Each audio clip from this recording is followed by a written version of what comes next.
సమావేశం సుందరయ్య విజ్ఞాన కేంద్రంలో జరుపుకోవడం జరుగుతుంది. వాస్తవంగా ఏంటంటే తెలంగాణ ఉద్యమకారులు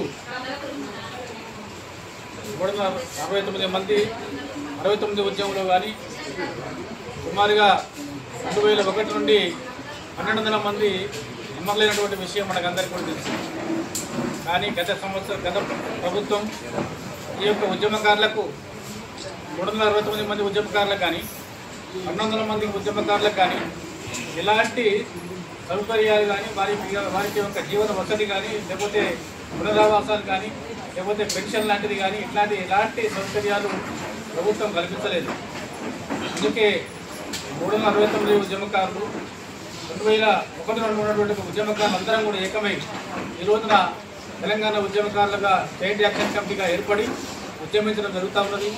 ఈ ఉద్యమంలో మేము కోరేటువంటి యొక్క విషయాలు చాలా చిన్న విషయాలే, పెద్ద విషయాలేమో కావు, గొంతమ్మ కోరికలేం కావు. ఏంటి ఆ విషయాలంటే ఎవరైతే మరి రాజకీయంగా మరి సమయపరంగా ఉద్యోగపరంగా ఆదాయపరంగా అన్ని రకాలుగా కోల్పోయినటువంటి యొక్క ఉద్యమకారులు ఎవరైతే ఉన్నారో ఆ ఉద్యమకారులకు కనీసం నెలకు ఒక 30,000 రూపాయల పెన్షన్ ఇవ్వాలని చెప్పి ఒకటి డిమాండ్ చేస్తూ ఉన్నాము. అదేవిధంగా 4 గదుల 250 గజాల స్థలం ప్రభుత్వం ఇస్తారని ప్రకటించడం జరిగింది. ఇది సంతోషకరమైన విషయమే. అయినప్పటికీ కూడా అమలు చేయడం జరుగుతలేదు. 250 గజాల స్థలంలో ఏదైతే ప్రభుత్వం చెప్తా ఉన్నదో ఆ 250 గజాల స్థలంలో 4 గదుల ఇల్లు ఈ ఉద్యమకారులకు నిర్మించి ఇవ్వాలని చెప్పి మేము కోరుతా ఉన్నాము. ఏదైతే ఇతర రాష్ట్రాల్లో వచ్చి ఉన్నట్టుగా స్మృతి మనం సుమారుగా ఒక 100 ఎకరాల్లో తక్కువ కాకుండా అమరవీరుల పేరు మీద ఒక స్మృతి వనం అటువంటిది కూడా ఏర్పాటు చేయాలనేటువంటి కూడా కోరుతా ఉన్నాము. అదేవిధంగా 20 లక్షల రూపాయల ఇన్సూరెన్స్ ఏర్పాటు చేయాలనేటువంటిది కూడా ఒక కోరుతా ఉన్నాము. ఈ రోజు వరకు కూడా ఫలాని వ్యక్తి ఒక ఉద్యమకారుడు, ఫలాని వ్యక్తి రైలు కేసులో ఉన్నాడు, ఫలాని వ్యక్తి ఒక బస్ కేసులో ఉన్నాడు, ఫలాని వ్యక్తి ధర్నాలో ఉన్నాడు, జులుసులో ఉన్నాడు, ప్రదర్శనలో ఉన్నాడు, అనేక ఉద్యమాలలో ఉన్నాడు, పోరాటాలలో ఉన్నాడని చెప్పి ఎవరికి కూడా గుర్తింపు కార్డులు కూడా కనీసం లేవు. కాబట్టి ఏంటంటే కనీసం ఒక తెలంగాణ ఉద్యమకారుల బోర్డు, సంక్షేమ బోర్డు ఉన్నటువంటిది ఒకటి ఏర్పాటు చేసి ఆ బోర్డు ద్వారా వీరికి గుర్తింపు కార్డులు ఇవ్వాలనేటువంటిది కూడా మేము కోరుతా ఉన్నాం. కాబట్టి చాలా సున్నితమైనటువంటివి, చాలా చిన్న డిమాండ్లు మేము కోరేటువంటివి. అయినప్పటికీ కూడా ప్రభుత్వాలు మరి కదిలి పనిచేయాలని చెప్పి మేము ఆలోచన చేస్తూ ఉన్నాం. ఒకవేళ ఈ ప్రభుత్వాలు పోయిన ప్రభుత్వాలు ముఖ్యంగా బీఆర్ఎస్ ప్రభుత్వము మా యొక్క ఉద్యమకారులని బాగా వాడుకొని, ఆయన వాడుకున్నంతగా ఎవరు వాడుకోలేదు, ఆయన బాగా వాడుకొని ఉద్యమకారులను తొక్కిపడేసిండు, మరి ప్రజాస్వామ్యవాదులను తొక్కిపడేసిండు, ప్రశ్నించే గొంతులను తొక్కిపడేసిండు.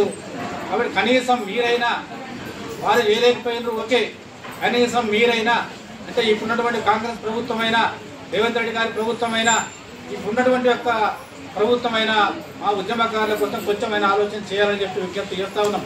ఈ మధ్య కాలంలోనే రేవంత్ రెడ్డి గారు ఒక ప్రకటన చేయడం జరిగింది. ఏమిటి అంటే మేము ఉద్యమకారులని మర్చిపోలేదు, వారికి 25,000 రూపాయల పెన్షన్ మేము ఇస్తాము, 250 గజాల స్థలం ఇస్తామని చెప్పడం జరిగింది తప్ప ఏడాది అయిపోయింది, ఇంతవరకు కూడా ఉద్యమకారుల ఊసు లేదు.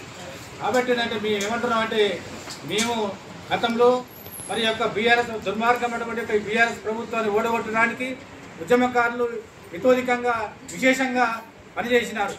కేవలం ఈ రోజున కాంగ్రెస్ పార్టీ గెలిచిందంటే 1.7 ఓట్లతో మాత్రమే గెలిచింది. ఇదంతా కూడా ఉద్యమకారుల కృషి మాత్రమే. కాబట్టి ఉద్యమకారులు ఏదైతే కృషితోని ఈ ప్రభుత్వం గెలిచిండ్రో ఆ ఉద్యమకారుల కోసంగా కనీసంగా ఆలోచన చేయాలని చెప్పి మేము కోరుతా ఉన్నాము. ఈ యొక్క కార్యాచరణ ఉంటుంది, చాలా పెద్ద ఎత్తున కూడా కార్యక్రమాలు ఉంటున్నాయి.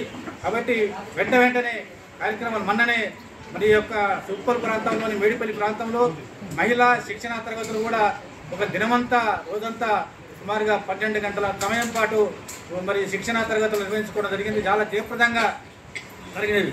ఆ రోజున మేమేంటంటే సుమారుగా ఒక 100 మంది వరకు వస్తుండొచ్చు అనుకున్నాము. కానీ 150 మంది అయిపోయి 200 మంది అయిపోయి 250 మంది కూడా ఆ యొక్క శిక్షణా శిబిరానికి రావడం జరిగింది. చాలా జయప్రదంగా శిక్షణా శిబిరాలు జరిగినాయి.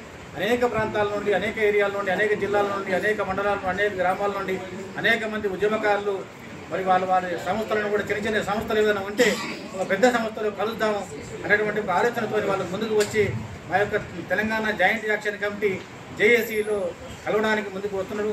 వాళ్ళందరికీ కూడా అభివందనాలు, శుభాభివందనాలు తెలియజేస్తూ ఈ యొక్క కార్యక్రమాన్ని ఇంకా మా యొక్క నాయకులు, మా పెద్దలు అందరూ అనేక మంది వచ్చిండ్రు. వాళ్ళ యొక్క అమూల్యమైనటువంటి సందేశాలను మనం వినాలి. కాబట్టి ఈ యొక్క కార్యక్రమం జయప్రదం చేయాలని కోరుతూ ఈ యొక్క ఉద్యమకారుల యొక్క డిమాండ్లు, సమస్యలు పరిష్కారం అయ్యేంత వరకు కూడా పోరాటం కొనసాగుతుంది. ఈ పోరాటాన్ని ఆపేది లేదు అని చెప్పి మరొకసారి విజ్ఞప్తి చేస్తూ ముగిస్తాము.